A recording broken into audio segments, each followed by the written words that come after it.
आदित्य एक 15 साल का लड़का था। वह गर्मी की छुट्टियों में अपने दादाजी के पास गांव गया था। दादाजी एक पुरानी हवेली में रहते थे। हवेली बहुत बड़ी और सुंदर थी। उसके हर कोने में पुरानी यादें बसती थीं। आदित्य को हवेली बहुत पसंद आई। वह हर दिन हवेली के अंदर और बाहर खेलता रहता। उसे हवेली के पीछे बना बगीचा बहुत अच्छा लगता था। वह बगीचे में घंटों बैठा रहता और किताबें पढ़ता। एक दिन आदित्य हवेली के अंदर खेल रहा था। वह दौड़ते दौड़ते एक कमरे में चला गया। कमरा बहुत पुराना था। उसमें पुरानी पुरानी चीजें रखी हुई थीं। कमरे में एक पुरानी अलमारी भी थी। अलमारी लकड़ी की बनी थी और उस पर सुंदर नक्काशी की गई थी। आदित्य को अलमारी बहुत पसंद आई। आदित्य ने अलमारी को ध्यान से देखा। उसे अलमारी के दरवाजे पर एक छोटा सा ताला लगा दिखाई दिया। आदित्य ने ताला खोलने की कोशिश की, लेकिन ताला नहीं खुला। तभी उसे अलमारी के नीचे एक चाबी पड़ी दिखाई दी। उसने चाबी उठाई और ताले में लगाकर घुमाई। ताला खुल गया। आदित्य ने अलमारी का दरवाजा खोला। अलमारी के अंदर कई दराजें बनी हुई थीं। आदित्य ने एक एक करके सभी दराजें खोली। एक दराज में उसे एक पुरानी घड़ी रखी मिली। घड़ी बहुत सुंदर थी। उस पर सोने की नक्काशी की गई थी। आदित्य ने घड़ी को ध्यान से देखा। उसे घड़ी की एक बात बहुत अजीब लगी। घड़ी की सुइयां उल्टी दिशा में घूम रही थीं। आदित्य घड़ी को लेकर अपने दादाजी के पास गया। उसने दादाजी से घड़ी के बारे में पूछा। दादाजी ने घड़ी को देखा और मुस्कुरा दिए। दादाजी ने बताया कि यह घड़ी उनके परदादाजी की थी। यह कोई साधारण घड़ी नहीं थी। यह समय की घड़ी थी। इस घड़ी की मदद से समय में यात्रा की जा सकती थी। आदित्य दादाजी की बात सुनकर हैरान रह गया। उसे विश्वास नहीं हो रहा था कि यह घड़ी सचमुच समय में यात्रा करा सकती है। उसने दादाजी से घड़ी के बारे में और जानना चाहा। दादाजी ने आदित्य को बताया कि इस घड़ी का इस्तेमाल बहुत सावधानी से करना चाहिए। अगर जरा सी भी गलती हुई तो वह भूतकाल में फंस सकता था। आदित्य दादाजी की बातों को ध्यान से सुन रहा था। उसके मन में घड़ी को लेकर बहुत उत्सुकता थी। वह जानना चाहता था कि यह घड़ी कैसे काम करती है। दादाजी ने आदित्य को बताया कि घड़ी की सुइयों को घुमाकर भूतकाल में जाया जा सकता है। घड़ी की सुइयों को जितना पीछे घुमाया जाएगा, उतना ही पीछे के समय में जाया जा सकता है। आदित्य दादाजी की बात सुनकर बहुत उत्साहित हो गया। उसने दादाजी से कहा कि वह भूतकाल में जाकर देखना चाहता है। दादाजी पहले तो मना करते रहे, लेकिन बाद में आदित्य के बहुत जिद करने पर मान गए। दादाजी ने आदित्य को घड़ी का इस्तेमाल करने का तरीका बताया। उन्होंने आदित्य को सावधान किया कि वह भूतकाल में जाकर कुछ भी गड़बड़ न करे।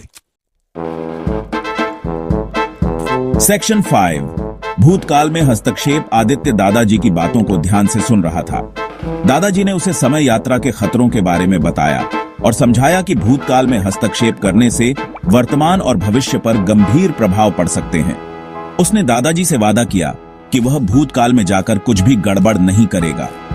आदित्य ने यह भी कहा कि वह केवल देखने और सीखने के लिए जाएगा, कुछ भी बदलने के लिए नहीं। दादाजी ने आदित्य को घड़ी दी और कहा कि वह बहुत सावधान रहे। उन्होंने उसे बताया कि यह घड़ी उसे भूतकाल में ले जाएगी, लेकिन उसे सही समय पर वापस आना होगा। आदित्य ने घड़ी ली और अपने कमरे में चला गया। वह बहुत उत्साहित था, लेकिन साथ ही थोड़ा घबराया हुआ भी था। उसने कमरे का दरवाजा बंद कर लिया और घड़ी को ध्यान से देखने लगा। घड़ी बहुत पुरानी और रहस्यमयी लग रही थी। आदित्य ने सोचा कि वह भूतकाल में जाकर क्या देखेगा। उसने कई ऐतिहासिक घटनाओं के बारे में सुना था और वह उन्हें अपनी आंखों से देखना चाहता था। उसने सोचा कि वह भूतकाल में जाकर अपने दादाजी के बचपन को देखेगा। वह जानना चाहता था कि उसके दादाजी कैसे थे जब वे छोटे थे। उसने घड़ी की सुइयों को पीछे घुमाया और अपनी आंखें बंद कर ली। उसे महसूस हुआ कि वह धीरे धीरे एक अलग समय और स्थान पर जा रहा है। जब आदित्य ने अपनी आंखें खोली तो वह खुद को एक अनजान जगह पर पाया। यह जगह उसके गांव से बहुत अलग थी। वह एक बगीचे में था। बगीचा बहुत सुंदर और हरा भरा था, जैसे किसी पुराने समय की कहानी से निकला हो। बगीचे में कई सारे बच्चे खेल रहे थे। वे सभी बहुत खुश और मस्ती में थे। बच्चों के साथ एक औरत भी थी जो उन्हें डांट रही थी। वह औरत बहुत सख्त लग रही थी, लेकिन बच्चों की देखभाल भी कर रही थी। सेक्शन 6 वर्तमान में बदलाव। आदित्य ने ध्यान से देखा। वह अपने चारों ओर के नजारों को देख रहा था, जैसे कि वह पहली बार इस जगह पर आया हो। हर चीज उसे नई और ताजगी भरी लग रही थी। वह औरत उसकी दादी जी थी। उनकी आंखों में एक चमक थी जो आदित्य को हमेशा से प्रेरित करती थी, वह उन्हें देखकर बहुत खुश हुआ और उनके साथ खेल रहा बच्चा उसका दादाजी था। वह अपने दादाजी को इस रूप में देखकर हैरान था, क्योंकि उसने उन्हें हमेशा एक बुजुर्ग के रूप में ही देखा था। आदित्य को बहुत खुशी हुई। वह अपने परिवार के इन पुराने पलों को देखकर भावुक हो गया। उसे लगा जैसे वह समय में पीछे चला गया हो। वह अपने दादाजी के बचपन को देख रहा था। यह उसके लिए एक अद्भुत अनुभव था, क्योंकि उसने कभी सोचा भी नहीं था कि वह अपने दादाजी को इस रूप में देख पाएगा। आदित्य दादाजी के पास गया। उसने सोचा कि वह उनके साथ कुछ समय बिताएगा और उनके बचपन के बारे में और जानने की कोशिश करेगा, और उनके साथ खेलने लगा। वह उनके साथ खेलते खेलते अपने सारे दुख और चिंताओं को भूल गया। उसे ऐसा लगा जैसे वह भी एक बच्चा बन गया हो। वह भूल गया था कि उसे भूतकाल में कुछ भी नहीं बदलना है। वह अपने दादाजी के साथ खेलने में इतना मग्न हो गया कि उसे समय का ध्यान ही नहीं रहा। वह दादाजी के साथ खेलने में इतना मग्न हो गया कि उसे समय का ध्यान ही नहीं रहा। वह उन पलों में इतना खो गया कि उसे अपने वर्तमान की चिंता ही नहीं रही, कि उसे समय का ध्यान ही नहीं रहा। जब आदित्य को समय का ध्यान आया तो बहुत देर हो चुकी थी।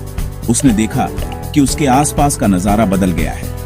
जब आदित्य को समय का ध्यान आया तो बहुत देर हो चुकी थी। उसने देखा कि उसके आसपास का नजारा बदल गया है। वह अब बगीचे में नहीं था तो बहुत देर हो चुकी थी।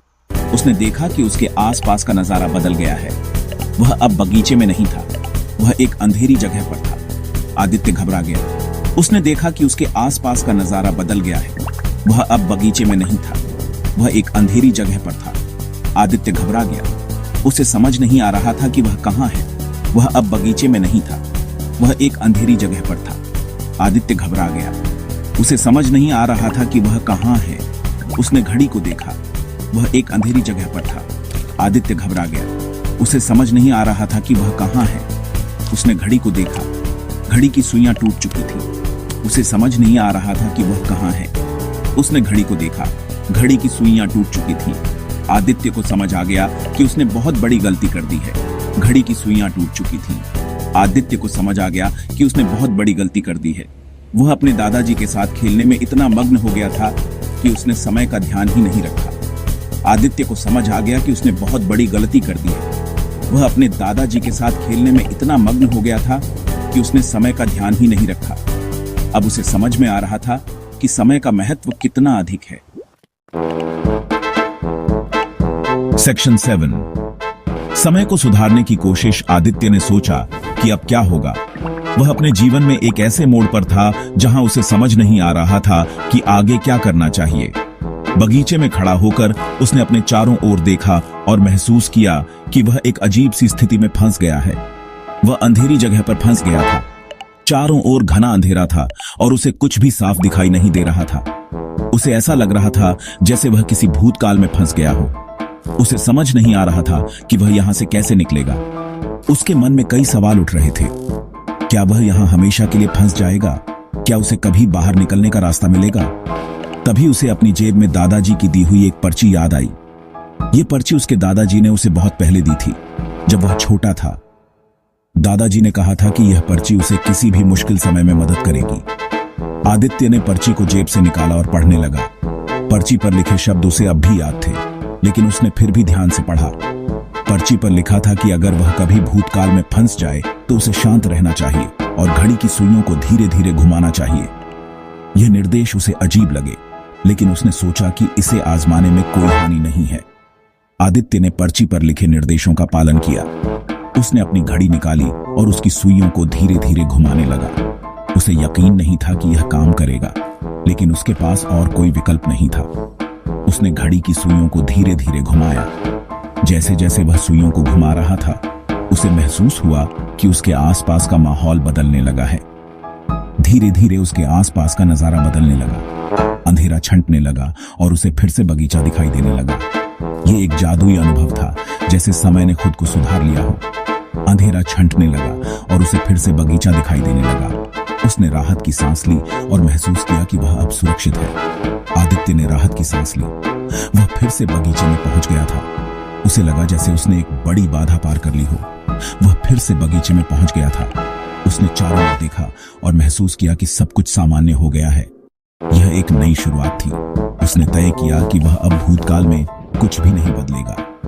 उसने सीखा कि समय के साथ छेड़छाड़ करना खतरनाक हो सकता है। वह जल्दी से घड़ी की सुइयों को घुमाकर वर्तमान में वापस आ गया। उसने महसूस किया कि वर्तमान में रहना ही सबसे अच्छा है और उसने अपने जीवन को नए सिरे से जीने का संकल्प लिया। सेक्शन 8, अतीत से सीख। जब आदित्य वर्तमान में वापस आया तो उसने देखा कि उसके आसपास सब कुछ बदल गया है। हवेली पुरानी और जर्जर हो चुकी थी। दादाजी भी बहुत बूढ़े हो चुके थे। वे उसे पहचान भी नहीं पा रहे थे।